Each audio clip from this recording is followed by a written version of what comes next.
Bayangkan sebuah bangsa yang terperangkap dalam perbudakan selama berabad-abad, putus asa tanpa harapan.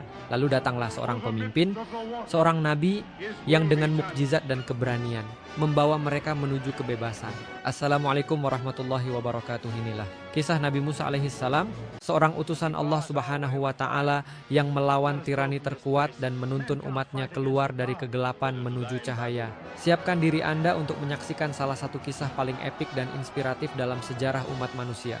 Pada masa kelahiran Nabi Musa alaihissalam, Firaun sang penguasa Mesir merasa terancam oleh ramalan yang menyatakan bahwa seorang anak laki-laki dari Bani Israel akan lahir dan menghancurkan kekuasaannya. Untuk mencegah ramalan ini, Firaun memerintahkan agar semua bayi laki-laki yang lahir dari Bani Israel dibunuh. Ketika Musa lahir, ibunya merasa sangat khawatir akan keselamatan anaknya. Allah subhanahu wa ta'ala memberikan ilham kepada ibu Musa untuk meletakkan bayinya dalam sebuah peti dan menghanyutkannya di sungai Nil. Allah juga meyakinkannya bahwa Musa akan selamat dan dikembalikan kepadanya. Peti itu kemudian hanyut dan ditemukan oleh istri Fir'aun, yaitu Asiyah. Asiyah merasa kasihan pada bayi tersebut dan memutuskan untuk mengangkatnya sebagai anaknya sendiri. Meskipun Fir'aun awalnya menentang, Asiyah berhasil meyakinkannya untuk mengizinkan Musa tinggal di istana. Allah subhanahu wa ta'ala mengatur agar Musa dikembalikan kepada ibunya yang dipekerjakan sebagai perawatnya, sehingga Musa tetap mendapatkan kasih sayang dan pengajaran dari ibunya. Musa alaihissalam tumbuh besar di istana dengan segala kemewahan dan pendidikan yang diberikan kepada pangeran Mesir. Dia dikenal sebagai anak angkat Fir'aun dan mendapatkan kepercayaan serta kasih sayang dari keluarga kerajaan. Namun, Musa alaihissalam tetap disusui oleh ibu kandungnya sendiri. Karena ketika Musa menolak disusui oleh perempuan lain, kakaknya Miriam yang mengawasi dari jauh menyarankan bahwa ia tahu seorang perempuan yang bisa menyusui bayi itu. Dengan cara ini, ibu kandung Musa dapat merawatnya di masa-masa awal kehidupannya dan tetap dekat dengan anaknya. Musa alaihissalam mulai menyadari bahwa dirinya adalah bagian dari Bani Israel dan merasa simpati terhadap penderitaan mereka yang diperbudak oleh Fir'aun. Ketika Musa alaihissalam dewasa, ia mulai menyadari bahwa dirinya sebenarnya adalah bagian dari Bani Israel. Suatu hari, Musa melihat seorang Mesir sedang berkelahi dengan seorang Israel. Dalam upaya untuk membela orang Israel tersebut, Musa alaihissalam memukul orang Mesir itu hingga tewas. Menyadari tindakannya, Musa menjadi takut dan melarikan diri. Setelah Nabi Musa alaihissalam melarikan diri dari Mesir karena membunuh seorang bangsa Mesir secara tidak sengaja, beliau tiba di Madian. Di sana, beliau menemukan sekelompok orang yang sedang memberi minum ternak mereka di sebuah sumur. Di sisi lain, ada dua wanita yang menunggu untuk memberi minum ternak mereka karena tidak bisa mendesak di antara para pria. Nabi Musa alaihissalam kemudian membantu kedua wanita tersebut untuk mengambil air dan memberi minum ternak mereka. Setelah itu, kedua wanita tersebut kembali ke rumah mereka dan menceritakan kepada ayah mereka, Nabi Syuaib, tentang kebaikan Nabi Musa alaihissalam. Nabi Syuaib alaihissalam kemudian mengundang Nabi Musa ke rumahnya. Di sana, Nabi Musa menceritakan tentang pelariannya dari Mesir. Nabi Syuaib alaihissalam merasa terkesan dengan kebaikan dan kejujuran Nabi Musa, sehingga beliau menawarkan Nabi Musa untuk menikahi salah satu dari putrinya dengan syarat bahwa Nabi Musa alaihissalam harus bekerja untuk Nabi Syuaib selama 8 tahun dan jika mau bisa menambah 2 tahun lagi menjadi 10 tahun di Gunung Sinai. Nabi Musa alaihissalam berpuasa selama 40 hari dan 40 malam sebagai persiapan spiritual untuk menerima wahyu. Pada akhir masa tersebut, Allah subhanahu wa ta'ala berfirman kepada Nabi Musa dan memberikan kitab Taurat sebagai pedoman hidup bagi Bani Israel. Kisah ini disebutkan dalam Al-Quran, antara lain dalam surah Al-A'raf ayat 142-145, di mana Allah subhanahu wa ta'ala berfirman kepada Musa dan memberikannya lembaran-lembaran yang mengandung petunjuk dan penjelasan. Selama di Gunung Sinai, terjadi dialog antara Allah dan Nabi Musa. Allah subhanahu wa ta'ala juga memperlihatkan kepada Musa sebagian dari tanda-tanda kekuasaannya. Saat Musa meminta untuk melihat Allah, Allah subhanahu wa ta'ala menjelaskan bahwa Musa tidak akan mampu melihatnya, dan kemudian Allah menunjukkan sebagian dari kemuliaannya yang membuat Gunung Sinai hancur berkeping-keping dan Nabi Musa jatuh pingsan. Setelah beberapa tahun tinggal di Madian, Musa alaihissalam memutuskan untuk kembali ke Mesir bersama keluarganya. Dalam perjalanan kembali ke Mesir, di suatu malam yang gelap dan dingin, Nabi Musa alaihissalam melihat api di Gunung Tur, Sinai, dan memberitahu keluarganya untuk menunggu, sementara ia pergi mendekati api tersebut untuk mencari petunjuk atau api untuk menghangatkan diri mereka. Ketika Musa mendekati api tersebut, ia mendengar suara Allah SWT memanggilnya dari arah api itu. Di sana, Allah Subhanahu wa Ta'ala memberinya wahyu dan menjadikannya seorang rasul. Allah memerintahkan Musa untuk kembali ke Mesir dan menghadapi Fir'aun, Farao, untuk membebaskan Bani Israel dari perbudakan. Setibanya di Mesir, Nabi Musa alaihissalam bertemu dengan saudaranya Harun. Nabi Musa alaihissalam merasa cemas karena ia memiliki keterbatasan dalam berbicara, sehingga ia memohon kepada Allah agar Harun, saudaranya, diangkat menjadi pendampingnya dalam menyampaikan risalah tersebut. Allah mengabulkan permohonan Musa dan menjadikan Harun sebagai nabi serta pendamping Musa dalam menjalankan tugas kerasulannya. Allah Subhanahu wa Ta'ala memerintahkan Nabi Musa alaihissalam untuk pergi ke Fir'aun, yang dikenal sangat zalim dan mengaku sebagai Tuhan, untuk menyeru Fir'aun agar menyembah Allah dan melepaskan Bani Israel dari perbudakan. Nabi Musa alaihissalam merasa takut karena ia pernah membunuh seorang Mesir dan ia tidak pandai berbicara. Oleh karena itu, Allah Subhanahu wa Ta'ala mengangkat Harun sebagai pendamping Musa. Ketika Musa dan Harun menghadap Fir'aun, mereka menyampaikan pesan Allah Subhanahu wa Ta'ala dengan penuh keberanian. Fir'aun yang sombong menolak untuk percaya dan menantang Musa untuk menunjukkan mukjizat. Dalam surah-surat Taha ayat 17-21, dan apakah itu di tangan kananmu, hai Musa? Berkata Musa, ini adalah tongkatku. Aku bertelekan padanya, dan dengan tongkat itu aku merontokkan daun-daun untuk kambingku. Dan bagiku ada lagi keperluan-keperluan lain padanya. Dan Allah SWT berfirman, lemparkanlah ia, hai Musa! Lalu dilemparkanlah tongkat itu. Maka tiba-tiba ia menjadi seekor ular yang merayap dengan cepat. Allah SWT berfirman, peganglah ia dan jangan takut. Kami akan mengembalikannya kepada keadaannya semula. Allah Subhanahu wa Ta'ala memberikan beberapa mukjizat kepada Nabi Musa alaihissalam sebagai tanda kenabiannya. Salah satu mukjizat tersebut adalah tangan yang bersinar. Dalam Al-Quran, Allah SWT berfirman, masukkanlah tanganmu ke dalam leher bajumu, niscaya ia akan keluar putih, bersinar, tanpa cacat. Dan dekapkanlah kedua tanganmu ke dadamu bila merasa takut. Maka itulah dua mukjizat dari Tuhanmu yang dikirimkan kepada Fir'aun dan pembesar-pembesarnya. Sungguh mereka adalah kaum yang fasik. Quran Surah Al-Qasas ayat 32. Pada hari yang telah ditentukan, Musa alaihissalam dan para penyihir berkumpul di depan banyak orang. Fir'aun berharap dengan mengalahkan Musa, kekuasaannya akan semakin kokoh dan rakyatnya tidak akan berani menentangnya. Para penyihir Fir'aun melemparkan tongkat-tongkat dan tali-tali mereka ke tanah, dan dengan ilmu sihir mereka, benda-benda tersebut tampak berubah menjadi ular-ular kecil yang bergerak. Ini membuat orang-orang yang menyaksikan terkesima. Kemudian Nabi Musa diperintahkan oleh Allah Subhanahu wa Ta'ala untuk melemparkan tongkatnya. Ketika tongkat Musa dilemparkan, ia berubah menjadi ular besar yang menelan ular-ular kecil para penyihir. Ini bukanlah sihir, melainkan mukjizat dari Allah.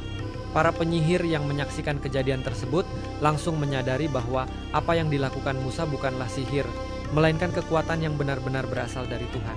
Mereka kemudian sujud dan menyatakan keimanan mereka kepada Allah dan Musa sebagai utusannya. Mereka berkata, kami beriman kepada Tuhan Musa dan Harun. Fir'aun sangat marah melihat para penyihirnya beralih iman kepada Allah Subhanahu wa Ta'ala. Dia mengancam akan menyiksa mereka dengan memotong tangan dan kaki mereka secara bersilang serta menyalib mereka. Namun, para penyihir tetap teguh pada keimanan mereka dan tidak takut akan ancaman Fir'aun. Meskipun Nabi Musa alaihissalam menunjukkan mukjizat-mukjizatnya, Fir'aun dan para penasihatnya tetap keras kepala dan menolak untuk beriman. Fir'aun bahkan menyuruh para ahli sihirnya untuk menandingi mukjizat Musa. Namun, para ahli sihir itu akhirnya mengakui kekuasaan Allah Subhanahu wa Ta'ala setelah melihat kebenaran mukjizat Musa, dan mereka pun beriman. Fir'aun merasa terancam, semakin menindas Bani Israel dan merencanakan untuk membunuh Musa. Atas perintah Allah Subhanahu wa Ta'ala, Nabi Musa alaihissalam mengambil tongkatnya dan memukulkannya ke air sungai Nil. Seketika itu juga air sungai tersebut berubah menjadi darah. Tidak hanya air di sungai, tetapi juga air di wadah-wadah, sumur, dan tempat penyimpanan air lainnya berubah menjadi darah. Perubahan air menjadi darah menimbulkan kesulitan besar bagi rakyat Mesir. Mereka tidak bisa minum air dan perikanan di sungai mati, menyebabkan kelangkaan makanan dan kesulitan hidup.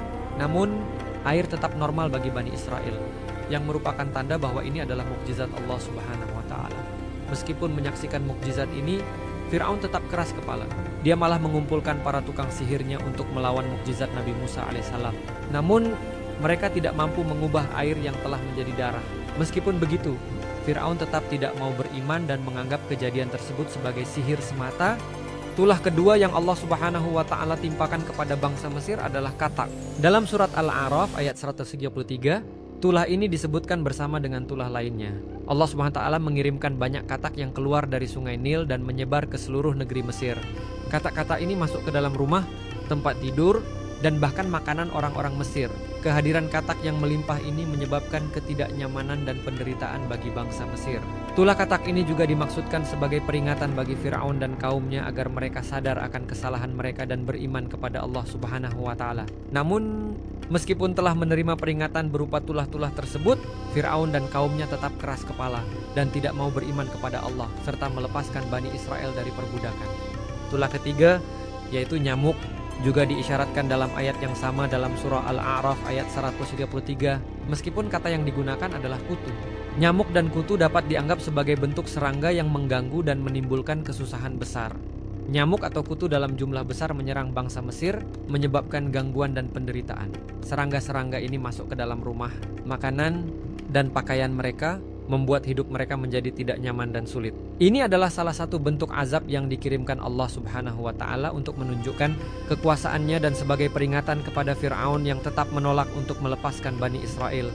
Setelah peringatan Nabi Musa alaihissalam tidak diindahkan, Allah Subhanahu wa Ta'ala mengirimkan tulah keempat, yaitu tulah lalat. Lalat-lalat tersebut datang dalam jumlah yang sangat banyak, memenuhi seluruh Mesir.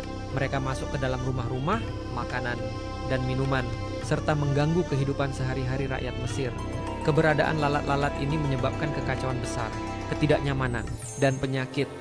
Lalat-lalat tersebut sangat mengganggu dan membuat kehidupan sehari-hari menjadi sangat sulit. Fir'aun dan rakyatnya mulai merasakan penderitaan yang besar. Setiap kali ada makanan atau minuman, lalat-lalat akan segera mengerumuninya, membuatnya tidak mungkin untuk dikonsumsi. Dalam penderitaan yang luar biasa, Fir'aun sekali lagi memanggil Nabi Musa dan meminta agar dia memohon kepada Allah untuk menghilangkan tulah tersebut. Dia berjanji bahwa dia akan membebaskan Bani Israel jika tulah tersebut diangkat. Nabi Musa alaihissalam kemudian berdoa kepada Allah dan memohon agar tulah lalat diangkat. Allah Subhanahu wa Ta'ala mengabulkan doa Nabi Musa dan lalat-lalat itu pun pergi. Namun, seperti yang terjadi sebelumnya, begitu tulah tersebut diangkat, Fir'aun mengingkari janjinya dan tidak membiarkan Bani Israel pergi. Sebelum tulah diturunkan, Nabi Musa alaihissalam dan Nabi Harun alaihissalam kembali menghadap Fir'aun untuk memperingatkan tentang akibat yang akan terjadi jika Fir'aun tetap keras kepala dan tidak membebaskan Bani Israel. Mereka menyampaikan bahwa Allah akan menurunkan penyakit yang akan memusnahkan semua hewan ternak milik bangsa Mesir. Setelah peringatan itu tidak diindahkan, Allah Subhanahu wa Ta'ala menurunkan penyakit yang menyebabkan kematian pada hewan-hewan ternak. Penyakit ini begitu parah dan menyebar dengan cepat sehingga banyak hewan ternak seperti kuda, unta, sapi, dan domba mati dalam waktu singkat. Tulah ini memberikan dampak ekonomi yang besar bagi bangsa Mesir. Hewan ternak adalah aset berharga yang digunakan untuk pertanian, transportasi, dan perdagangan. Kehilangan hewan-hewan ini berarti kehilangan sumber pendapatan dan kekayaan, serta menimbulkan kesulitan dalam kehidupan sehari-hari. Salah satu tanda kekuasaan Allah Subhanahu wa Ta'ala dalam tulah ini adalah bahwa penyakit tersebut hanya mempengaruhi hewan ternak milik bangsa Mesir. Hewan ternak milik Bani Israel yang tinggal di Goshen tidak terpengaruh oleh penyakit ini, menunjukkan bahwa Allah melindungi umat pilihannya. Meskipun dampaknya sangat besar, Fir'aun tetap bersikeras tidak membebaskan Bani Israel. Hatinya tetap keras dan ia menolak mengakui kekuasaan Allah Subhanahu wa Ta'ala. Hal ini menyebabkan Allah menurunkan tulah-tulah berikutnya yang semakin berat sebagai peringatan. Tulah keenam yang Allah Subhanahu wa Ta'ala turunkan kepada bangsa Mesir adalah wabah bisul yang sangat menyakitkan. Kisah ini diceritakan dalam Al-Quran dan memberikan pelajaran penting tentang keadilan dan kekuasaan Allah Subhanahu wa Ta'ala.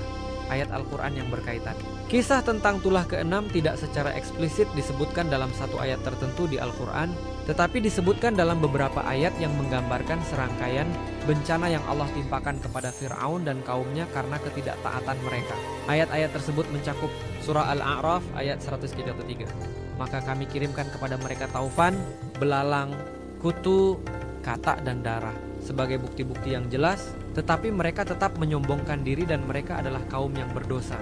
Meskipun mengalami penderitaan yang sangat akibat wabah bisul ini, Fir'aun tetap keras hati dan tidak mau membebaskan Bani Israel. Sebaliknya, dia terus menentang Musa dan perintah Allah. Hal ini menunjukkan tingkat kekerasan hati dan keangkuhan Fir'aun yang akhirnya membawa kepada kehancurannya. Allah Subhanahu wa Ta'ala memerintahkan Nabi Musa alaihissalam untuk mengangkat tongkatnya ke langit. Setelah itu, terjadi hujan es yang dahsyat yang belum pernah terjadi sebelumnya di Mesir. Hujan es ini disertai dengan petir dan guntur yang mengerikan, menghancurkan tanaman, binatang, dan harta benda rakyat Mesir. Badai ini sangat merusak dan membuat ketakutan besar di kalangan rakyat Mesir. Disebutkan bahwa hanya daerah yang ditempati oleh Bani Israel yang tidak terkena dampak dari hujan es tersebut, menunjukkan perlindungan Allah Subhanahu wa Ta'ala terhadap umatnya yang taat. Setelah melihat kehancuran yang diakibatkan oleh hujan es, Fir'aun meminta kepada Nabi Musa untuk berdoa kepada Allah agar tulah tersebut dihentikan. Fir'aun berjanji akan membebaskan Bani Israel jika hujan es berhenti. Nabi Musa kemudian berdoa dan Allah menghentikan hujan es tersebut. Namun, seperti sebelumnya, setelah tulah berhenti, Fir'aun kembali ingkar janji dan tidak melepaskan Bani Israel. Setelah Fir'aun tetap menolak untuk membebaskan Bani Israel, Nabi Musa memohon kepada Allah Subhanahu wa Ta'ala agar memberikan pelajaran lain kepada Mesir. Allah kemudian mengirimkan belalang sebagai tulah ke-8. Belalang-belalang ini datang dalam jumlah yang sangat besar, menutupi langit dan menyebabkan kegelapan. Mereka memakan semua tanaman, buah-buahan, dan hasil bumi Mesir, meninggalkan negeri itu dalam kehancuran. Kehidupan pertanian dan ekonomi Mesir hancur karena belalang-belalang tersebut. Serangan belalang ini mengakibatkan kelaparan dan penderitaan besar bagi rakyat Mesir. Mereka menyadari bahwa tulah ini adalah hukuman dari Allah Subhanahu wa Ta'ala karena penolakan mereka terhadap pesan Nabi Musa alaihissalam. Seperti pada tulah-tulah sebelumnya, Fir'aun memohon kepada Nabi Musa untuk memohon kepada Allah agar mengangkat tulah tersebut. Fir'aun berjanji akan membebaskan Bani Israel jika tulah itu diangkat. Nabi Musa alaihissalam berdoa kepada Allah, lalu Allah SWT mengangkat tulah tersebut, menghentikan serangan belalang dan memberikan kesempatan bagi Mesir untuk pulih. Namun, setelah tulah diangkat, Fir'aun kembali mengingkari janjinya dan tetap menolak untuk membebaskan Bani Israel. Hal ini menyebabkan Allah Subhanahu wa Ta'ala mengirimkan tulah-tulah berikutnya hingga akhirnya Bani Israel dapat keluar dari Mesir di bawah pimpinan Nabi Musa alaihissalam. Dalam Al-Quran, cerita tentang tulah ke-9 atau bencana ke-8 dapat ditemukan dalam surah Al-A'raf ayat 133. Namun, untuk detail spesifik tentang tulah ke-8, sebagian besar informasi ini didasarkan pada interpretasi dan narasi tambahan dari tafsir dan literatur Islam. Kegelapan ini digambarkan sebagai kegelapan yang sangat tebal dan luar biasa yang menutupi seluruh negeri Mesir. Dalam tafsir, kegelapan ini dijelaskan sebagai sesuatu yang begitu pekat sehingga orang-orang tidak dapat melihat satu sama lain bahkan di dalam rumah mereka sendiri. Mereka tidak bisa melihat tangan mereka sendiri di depan wajah mereka. Hal ini berlangsung selama beberapa hari, membuat kehidupan sehari-hari mereka lumpuh total. Tulah terakhir dan paling mematikan adalah kematian anak sulung. Allah Subhanahu wa Ta'ala memerintahkan Nabi Musa untuk memperingatkan Fir'aun bahwa malaikat maut akan turun pada malam tertentu dan membunuh setiap anak sulung di Mesir, baik anak manusia maupun hewan. Namun, anak-anak sulung Bani Israel akan selamat dari tulah ini. Dalam persiapan untuk tulah ini, Allah Subhanahu wa Ta'ala memerintahkan Bani Israel melalui Nabi Musa untuk menyembelih domba dan mengoleskan darahnya di pintu rumah mereka sebagai tanda agar malaikat maut melewati rumah-rumah mereka. Tindakan ini disebut sebagai Paskah dalam tradisi Yahudi. Namun dalam Islam, ini diakui sebagai salah satu cara Allah Subhanahu wa Ta'ala menyelamatkan Bani Israel dari bencana tersebut. Pada malam yang ditentukan, malaikat maut turun dan menjalankan perintah Allah Subhanahu wa Ta'ala. Semua anak sulung di Mesir, mulai dari anak sulung Fir'aun hingga anak sulung para tahanan dan hewan, mati. Fir'aun sendiri mengalami kehilangan yang besar dengan kematian anak sulungnya. Ini membuat Fir'aun sangat terkejut dan ketakutan. Setelah tulah ke-10 ini, Fir'aun akhirnya menyerah dan membebaskan Bani Israel, membiarkan mereka pergi dari Mesir. Nabi Musa memimpin Bani Israel keluar dari Mesir menuju ke tanah yang dijanjikan, Palestina. Akhirnya, setelah wabah terakhir yang menewaskan anak-anak sulung Mesir, termasuk putra Fir'aun, Fir'aun memutuskan untuk membebaskan Bani Israel. Bani Israel segera bersiap dan meninggalkan Mesir dengan tergesa-gesa, dipimpin oleh Nabi Musa alaihissalam. Ketika Fir'aun mengetahui bahwa Bani Israel telah meninggalkan Mesir, dia merasa marah dan segera mengerahkan pasukan untuk mengejar mereka. Dalam surah Asy-Syu'ara ayat 55-56 disebutkan, "Dan sesungguhnya mereka membuat kita marah, dan sesungguhnya kita adalah golongan yang selalu waspada." Fir'aun mengumpulkan pasukannya yang besar dan kuat untuk mengejar Bani Israel yang dipimpin oleh Nabi Musa alaihissalam. Mereka menyusuri jejak Bani Israel hingga sampai ke tepi Laut Merah. Fir'aun sangat yakin bahwa dia akan dapat menangkap dan mengembalikan mereka ke Mesir. Ketika Bani Israel tiba di tepi Laut Merah, mereka terjebak antara laut dan pasukan Fir'aun yang mendekat. Dalam situasi yang sangat kritis ini, Allah Subhanahu wa Ta'ala menurunkan wahyu kepada Nabi Musa untuk memukulkan tongkatnya ke laut. Al-Quran menyebutkan mukjizat ini dalam surah Asy-Syu'ara ayat 63. "Dan ingatlah ketika kami belah laut untukmu, lalu kami selamatkan kamu dan kami tenggelamkan Fir'aun dan pengikut-pengikut Fir'aun, sedang kamu sendiri menyaksikan." Dengan kekuasaan Allah SWT, laut terbelah menjadi dua bagian, membentuk jalan kering di tengah-tengahnya. Bani Israel pun melintasi jalan tersebut dengan selamat. Ketika Fir'aun dan pasukannya mencoba mengejar, Allah memerintahkan laut untuk kembali seperti semula, sehingga mereka semua tenggelam. Setelah Nabi Musa alaihissalam dan Bani Israel menyeberang, Fir'aun dan pasukannya mengejar mereka melalui jalan yang sama di tengah laut yang terbelah. Namun, ketika mereka berada di tengah-tengah laut, Allah SWT memerintahkan laut untuk kembali seperti semula, sehingga Fir'aun dan seluruh pasukannya tenggelam. Peristiwa ini dijelaskan dalam Al-Quran sebagai tanda kekuasaan Allah dan akibat dari kezaliman dan keingkaran Fir'aun. Setelah Nabi Musa alaihissalam berhasil memimpin Bani Israel keluar dari penindasan Fir'aun di Mesir melalui mukjizat pembelahan Laut Merah, mereka memulai perjalanan panjang menuju tanah yang dijanjikan, Palestina. Perjalanan tersebut sangat sulit dan melelahkan, melewati gurun pasir yang panas dan tandus. Di tengah perjalanan di gurun Sinai, Bani Israel mulai mengeluh kepada Nabi Musa alaihissalam karena kelaparan dan kehausan. Mereka merasa tidak puas dengan kondisi mereka. Bahkan ada di antara mereka yang merindukan kehidupan di Mesir.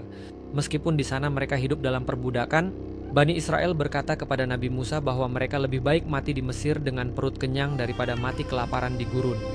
Sebagai bentuk kasih sayang dan karunia Allah Subhanahu wa Ta'ala, doa Nabi Musa dikabulkan. Allah menurunkan dua jenis makanan yang sangat istimewa untuk Bani Israel, yaitu manna. Manna adalah semacam makanan yang manis, sering diibaratkan sebagai madu atau seperti embun yang beku dalam beberapa tafsir. Dalam Al-Quran, manna digambarkan sebagai makanan yang ringan dan lezat yang turun setiap pagi seperti embun di sekitar kemah-kemah mereka. Bani Israel diberi instruksi untuk mengambil manna secukupnya setiap hari dan tidak menyimpannya untuk esok hari sebagai bentuk ujian ketaatan mereka kepada Allah Subhanahu wa Ta'ala. Quail adalah sejenis burung puyuh yang diberikan Allah sebagai sumber protein. Burung-burung ini dikirimkan dalam jumlah besar dan sangat mudah ditangkap oleh Bani Israel, sehingga mereka tidak kekurangan daging selama perjalanan mereka di gurun. Ketika Bani Israel merasakan kehausan yang sangat di tengah perjalanan, mereka datang kepada Nabi Musa alaihissalam dan meminta air. Mereka mulai mengeluh dan berkata bahwa mereka akan mati karena kehausan. Allah Subhanahu wa Ta'ala kemudian memberikan wahyu kepada Nabi Musa untuk memukul batu dengan tongkatnya. Kisah ini disebutkan dalam beberapa ayat dalam Al-Quran. Salah satunya adalah dalam surah Al-Baqarah ayat 60. Dan ingatlah ketika Musa memohonkan air untuk kaumnya. Lalu kami berfirman, pukullah batu itu dengan tongkatmu. Lalu memancarlah daripadanya 12 mata air. Sesungguhnya tiap-tiap suku telah mengetahui tempat minumnya masing-masing.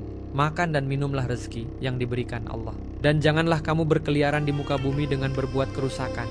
Setelah Nabi Musa memukul batu tersebut dengan tongkatnya, Allah membuat mukjizat dengan memancarkan 12 mata air dari batu itu. Jumlah 12 ini sesuai dengan jumlah suku Bani Israel, sehingga setiap suku mendapatkan sumber airnya sendiri. Ini adalah salah satu bentuk rahmat Allah yang begitu besar kepada Bani Israel. Setelah selamat dari kejaran Fir'aun dan pasukannya yang tenggelam di Laut Merah, Nabi Musa alaihissalam membawa kaumnya menuju padang pasir. Mereka akhirnya tiba di kaki Gunung Sinai, dalam bahasa Arab disebut juga Jabal Tur. Di sini Allah Subhanahu wa Ta'ala memerintahkan Nabi Musa untuk naik ke puncak gunung guna menerima wahyu yang sangat penting bagi Bani Israel, yaitu Taurat di Gunung Sinai. Nabi Musa berpuasa selama 40 hari dan 40 malam sebagai persiapan untuk menerima wahyu. Dalam Al-Quran disebutkan bahwa Musa berbicara langsung dengan Allah, kalamullah. Ini merupakan salah satu keistimewaan Nabi Musa, di mana ia dijuluki sebagai kalimullah karena pernah berbicara langsung dengan Allah. Allah memberikan Taurat kepada Nabi Musa dalam bentuk tulisan di papan-papan, lauh, yang berisi petunjuk hidup, hukum-hukum, dan perintah-perintah Allah yang harus dijalankan oleh Bani Israel. Taurat ini merupakan kitab suci yang berisi ajaran-ajaran yang mengatur hubungan manusia dengan Allah, serta hubungan sesama manusia. Selama Nabi Musa alaihissalam berada di Gunung Sinai, Bani Israel merasa kehilangan pemimpin mereka dan mulai merasa cemas. Di antara mereka, terdapat seorang pria bernama Samiri yang memiliki pengaruh kuat. Samiri memanfaatkan ketidakhadiran Nabi Musa alaihissalam dan menyarankan agar Bani Israel membuat patung anak sapi sebagai simbol Tuhan mereka. Samiri mengumpulkan perhiasan emas dari Bani Israel dan mencetaknya menjadi patung anak sapi. Ketika patung itu selesai, Samiri membuatnya tampak hidup dengan cara tertentu sehingga patung tersebut mengeluarkan suara seperti sapi yang melenguh. Bani Israel yang sebelumnya telah menyaksikan banyak mukjizat Allah, sayangnya terpengaruh oleh tipu daya Samiri. Mereka mulai menyembah patung anak sapi itu dan menganggapnya sebagai Tuhan mereka. setelah 40 hari berlalu. Nabi Musa alaihissalam kembali dari Gunung Sinai dengan membawa loh-loh batu yang di atasnya tertulis perintah Allah. Namun, setibanya di kemah Bani Israel, ia menemukan mereka sedang menyembah patung anak sapi. Hal ini sangat mengejutkan dan membuat Nabi Musa alaihissalam sangat marah. Dalam Al-Quran, diceritakan bahwa Nabi Musa alaihissalam melemparkan loh-loh batu tersebut karena kemarahannya yang sangat besar. Nabi Musa alaihissalam kemudian mengkonfrontasi Harun, saudaranya yang ia tinggalkan sebagai pengganti sementara. Harun menjelaskan bahwa ia telah mencoba mencegah Bani Israel, tetapi mereka mengancam akan membunuhnya jika ia tidak membiarkan mereka menyembah patung tersebut. Nabi Musa alaihissalam kemudian menghancurkan patung anak sapi tersebut, membakarnya, dan menaburkan abu patung itu ke dalam air. Air itu kemudian disuruhnya diminum oleh Bani Israel sebagai bentuk hukuman dan pengingat akan dosa mereka. Allah Subhanahu wa taala memerintahkan Nabi Musa alaihissalam untuk memilih orang dari Bani Israel untuk memohon ampun kepada Allah. Setelah peristiwa itu, Bani Israel yang bertobat diampuni oleh Allah, tetapi mereka yang tetap keras kepala dihukum dengan siksaan dari Allah Subhanahu wa taala. Korah atau Qarun adalah seorang dari kaum Bani Israel, keturunan yang sama dengan Nabi Musa alaihissalam. Dalam beberapa tafsir disebutkan bahwa Qarun adalah sepupu Nabi Musa. Ia dikenal sebagai seseorang yang sangat kaya raya. Bahkan dalam Al-Quran disebutkan bahwa kunci-kunci gudang hartanya saja tidak bisa diangkat oleh sekelompok orang kuat. Qarun dikaruniai kekayaan melimpah yang membuatnya menjadi sombong dan angkuh. Ia merasa bahwa kekayaannya adalah hasil dari kepintaran dan usahanya sendiri, tanpa menyadari bahwa segala sesuatu yang ia miliki adalah pemberian Allah Subhanahu wa taala. Ia menolak nasihat dari Nabi Musa alaihissalam untuk bersyukur kepada Allah dan menggunakan hartanya di jalan yang benar. Qarun kemudian memberontak melawan perintah Allah dan Nabi Musa. Dalam beberapa riwayat, ia bahkan bersekongkol dengan musuh-musuh Nabi Musa untuk merencanakan kejatuhan Nabi Musa. Qarun menolak untuk mengakui kebenaran ajaran yang dibawa oleh Nabi Musa dan terus menunjukkan sikap sombong dan takabur. Allah Subhanahu wa taala pun menegur Qarun melalui firman-Nya dalam surah Al-Qasas ayat 77. Dan carilah pada apa yang telah dianugerahkan Allah kepadamu, kebahagiaan negeri akhirat. Dan janganlah kamu melupakan bagianmu di dunia, serta berbuat baiklah kepada orang lain, sebagaimana Allah telah berbuat baik kepadamu. Dan janganlah kamu berbuat kerusakan di muka bumi. Sesungguhnya Allah tidak menyukai orang-orang yang berbuat kerusakan. Namun, Qarun tetap keras kepala dan terus melanjutkan kesombongannya. Akhirnya, sebagai hukuman atas keangkuhannya, Allah SWT menenggelamkan Qarun beserta rumah dan hartanya ke dalam bumi. Ini menjadi pelajaran bagi umat manusia bahwa kesombongan dan kekayaan duniawi yang tidak disyukuri akan berujung pada kehancuran. Setelah menyeberangi Laut Merah dan mengalami berbagai mukjizat dari Allah Subhanahu wa taala melalui Nabi Musa, Bani Israel menetap di padang pasir yang tandus dan gersang. Di sana Allah memberikan kepada mereka makanan yang disebut manna dan salwa. Manna adalah makanan sejenis getah manis yang turun dari langit, sementara salwa adalah sejenis burung puyuh yang mudah ditangkap dan dimakan. Manna dan salwa ini diberikan secara terus-menerus oleh Allah sebagai makanan yang mencukupi kebutuhan mereka. Namun, setelah beberapa waktu, Bani Israel mulai merasa bosan dengan makanan yang sama setiap hari. Mereka merindukan makanan-makanan yang lebih bervariasi seperti yang mereka nikmati ketika masih berada di Mesir, meskipun di sana mereka hidup dalam perbudakan. Dalam Al-Quran, mereka disebutkan meminta kepada Nabi Musa alaihissalam agar memohon kepada Allah Subhanahu wa taala untuk memberikan mereka makanan seperti sayuran, bawang putih, kacang adas, dan bawang merah. Permintaan mereka ini dianggap sebagai bentuk ketidaksyukuran terhadap nikmat yang telah diberikan oleh Allah. Mereka lebih menginginkan makanan duniawi yang bervariasi daripada mensyukuri makanan yang diberikan langsung dari langit oleh Allah Subhanahu wa taala. Nabi Musa alaihissalam pun memperingatkan mereka tentang sikap yang tidak bersyukur ini dan mengingatkan bahwa mereka bisa kembali ke Mesir jika mereka menginginkan makanan tersebut. Tetapi di sana mereka akan kembali menjadi budak dan menderita. Allah Subhanahu wa taala kemudian menghukum mereka dengan mengirimkan mereka ke dalam masa pengasingan selama 40 tahun di padang pasir sebagai akibat dari sikap ketidaksyukuran dan pemberontakan mereka. Masa pengasingan ini disebut sebagai Tih Wilderness, di mana mereka berkelana di padang pasir tanpa bisa menemukan jalan keluar hingga generasi yang tidak beriman ini berlalu dan digantikan oleh generasi baru yang lebih taat kepada perintah Allah Subhanahu wa taala. Nabi Musa alaihissalam memilih 12 orang dari setiap suku Bani Israel untuk pergi mengintai dan memata-matai tanah Kanaan. Tugas mereka adalah untuk mengetahui keadaan kota-kota di sana, kekuatan musuh, serta apakah tanah itu subur atau tandus. Para mata-mata tersebut kembali dengan laporan yang mengejutkan. Mereka mengakui bahwa tanah Kanaan adalah tanah yang subur, Tetapi mereka juga melaporkan bahwa penduduknya adalah orang-orang yang kuat, memiliki postur tubuh yang besar, dan tinggal di kota-kota yang memiliki benteng-benteng yang kokoh. Laporan ini menimbulkan ketakutan di kalangan Bani Israel. Reaksi Bani Israel setelah mendengar laporan tersebut, sebagian besar Bani Israel merasa takut dan tidak percaya diri untuk memasuki tanah Kanaan. Mereka bahkan menolak perintah Allah Subhanahu wa Ta'ala untuk memasuki tanah yang dijanjikan itu. Meskipun Nabi Musa alaihissalam telah mengingatkan mereka bahwa Allah akan menolong mereka jika mereka beriman dan tidak takut.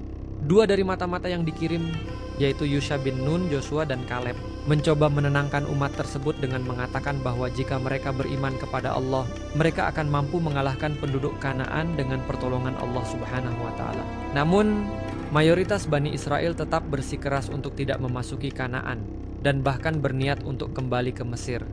Karena ketidakpatuhan dan kurangnya iman Bani Israel, Allah Subhanahu wa Ta'ala menghukum mereka dengan berkelana di padang gurun selama 40 tahun. Ini disebut dalam Al-Quran dalam surah Al-Maidah ayat 26, di mana Allah berfirman bahwa tanah suci itu diharamkan bagi mereka selama 40 tahun dan mereka akan tersesat di padang gurun. Selama periode ini, generasi yang memberontak dan tidak beriman secara bertahap mati, dan hanya generasi yang baru yang akan diberikan kesempatan untuk memasuki tanah perjanjian.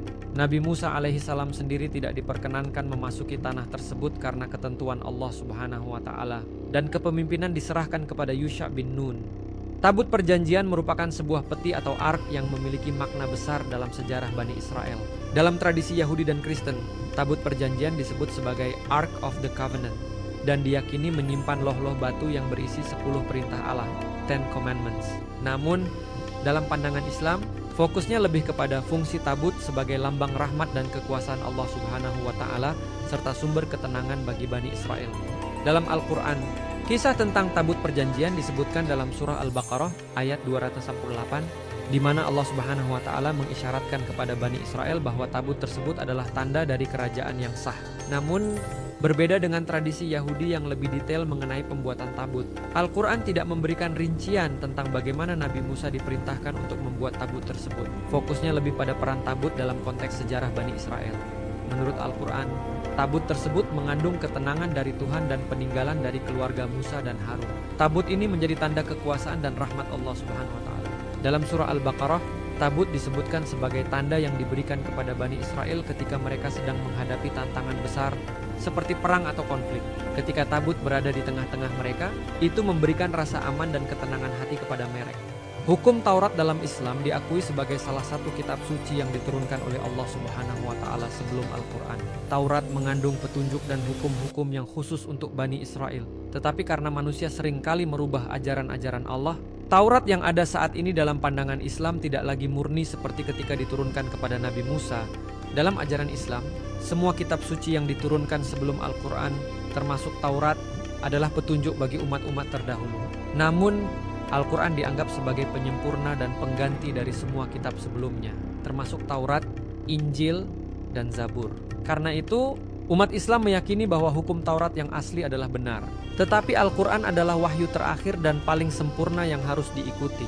Kisah menetapkan para hakim dimulai ketika Nabi Musa alaihissalam merasakan beban yang sangat berat dalam memimpin dan mengurus perkara-perkara yang terjadi di antara umatnya. Setiap hari, Nabi Musa harus mendengarkan keluhan dan perselisihan yang terjadi, dan ini mulai melelahkan beliau. Melihat hal ini, Yitro, Syuaib dalam beberapa tafsiran, mertuanya, memberikan nasihat penting.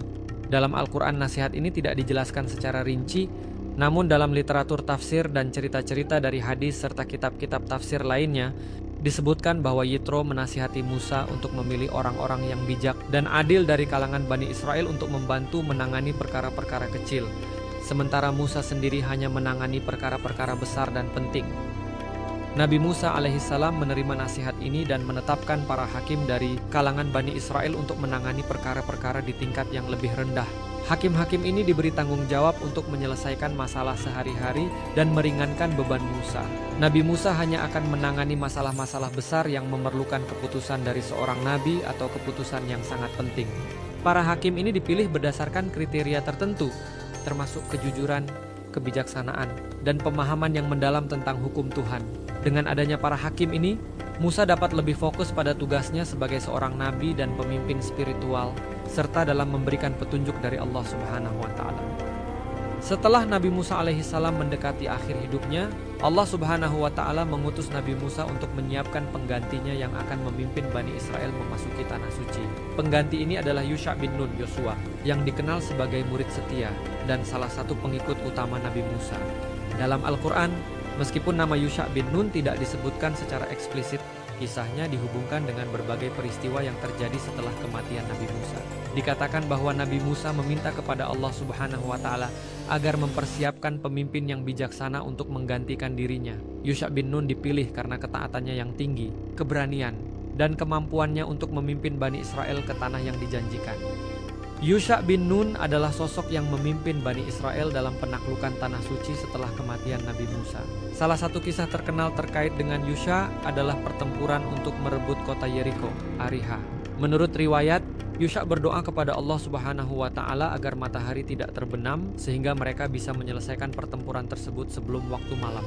Doanya dikabulkan dan mereka berhasil memenangkan pertempuran tersebut. Setelah penaklukan Tanah Suci, Yusha bin Nun memimpin Bani Israel selama bertahun-tahun dan menjadi salah satu pemimpin yang dihormati dalam sejarah mereka. Ia diakui sebagai penerus Nabi Musa yang setia dan mampu menjalankan misi yang diberikan oleh Allah Subhanahu wa Ta'ala. Saat Nabi Musa alaihissalam menyadari bahwa waktunya di dunia sudah dekat, beliau mengumpulkan Bani Israel untuk memberikan pidato perpisahan yang penuh dengan nasihat, peringatan, dan pengingat akan janji-janji Allah Subhanahu wa Ta'ala. Dalam pidato perpisahannya, Nabi Musa mengingatkan Bani Israel tentang segala nikmat yang telah Allah berikan kepada mereka, mulai dari pembebasan dari perbudakan hingga mukjizat-mukjizat yang telah mereka saksikan, seperti pembelahan Laut Merah, turunnya mana dan salwa, serta keluarnya air dari batu. Nabi Musa alaihissalam juga menegaskan pentingnya ketaatan kepada Allah Subhanahu wa Ta'ala dan menjalankan hukum-hukum yang telah diwahyukan melalui Taurat. Beliau memperingatkan Bani Israel tentang bahaya penyimpangan dari jalan Allah Subhanahu wa Ta'ala dan mengingatkan mereka tentang konsekuensi dari tidak patuh terhadap perintah Allah Subhanahu wa Ta'ala. Musa menekankan bahwa kehidupan mereka di tanah yang dijanjikan akan bergantung pada ketaatan mereka kepada Allah. Dalam pidato ini, Nabi Musa alaihissalam juga menubuatkan bahwa setelah kematiannya, Bani Israel akan menghadapi berbagai tantangan, termasuk godaan untuk menyembah berhala dan meninggalkan ajaran Taurat. Beliau memperingatkan bahwa jika mereka meninggalkan Allah, mereka akan mengalami kehancuran dan pembuangan. Namun, Nabi Musa juga memberikan harapan bahwa jika mereka bertobat dan kembali kepada Allah, Allah Subhanahu wa Ta'ala akan menerima taubat mereka dan mengembalikan mereka ke jalan yang benar. Wafatnya Nabi Musa alaihissalam tidak diceritakan secara rinci dalam Al-Quran. Tetapi terdapat beberapa riwayat yang menyebutkan bagaimana Nabi Musa meninggal dunia. Salah satu riwayat dari hadis menceritakan bahwa ketika saat wafatnya tiba, malaikat maut datang menemui Nabi Musa, tetapi Musa menolak untuk menerima kematian pada awalnya. Dalam sebuah riwayat dari Sahih Bukhari, disebutkan bahwa Musa memukul malaikat maut hingga mata malaikat tersebut terluka. Allah Subhanahu wa Ta'ala kemudian memerintahkan malaikat maut untuk kembali dan memberitahu Nabi Musa alaihissalam bahwa dia boleh memilih untuk hidup lebih lama jika dia menyentuh seekor sapi dengan tangannya, dan setiap helai bulu yang disentuh akan memberinya 1 tahun tambahan kehidupan. Namun Musa akhirnya memilih untuk menerima kematian daripada perpanjangan hidup tersebut. Nabi Musa alaihissalam kemudian wafat di usia 120 tahun di wilayah yang dekat dengan Tanah Suci, tetapi tidak sempat memasukinya. Tempat kuburnya disebutkan berada di suatu tempat di dekat Gunung Nebo, tetapi hingga kini lokasinya tidak diketahui secara pasti. Kisah Nabi Musa alaihissalam adalah contoh nyata bahwa dengan iman dan keteguhan hati, kita bisa menghadapi segala rintangan dalam hidup. Jika Anda merasa terinspirasi oleh kisah ini, jangan ragu untuk membagikan video ini kepada orang lain agar semakin banyak yang mendapatkan manfaatnya. Jangan lupa untuk like, subscribe, dan tinggalkan komentar tentang pelajaran apa yang paling menyentuh hati Anda dari kisah Nabi Musa ini. Dan pastikan Anda mengikuti channel ini untuk kisah-kisah penuh hikmah lainnya. Bersama, mari kita ambil pelajaran dari sejarah dan memperkuat iman kita. Wassalamualaikum warahmatullahi wabarakatuh.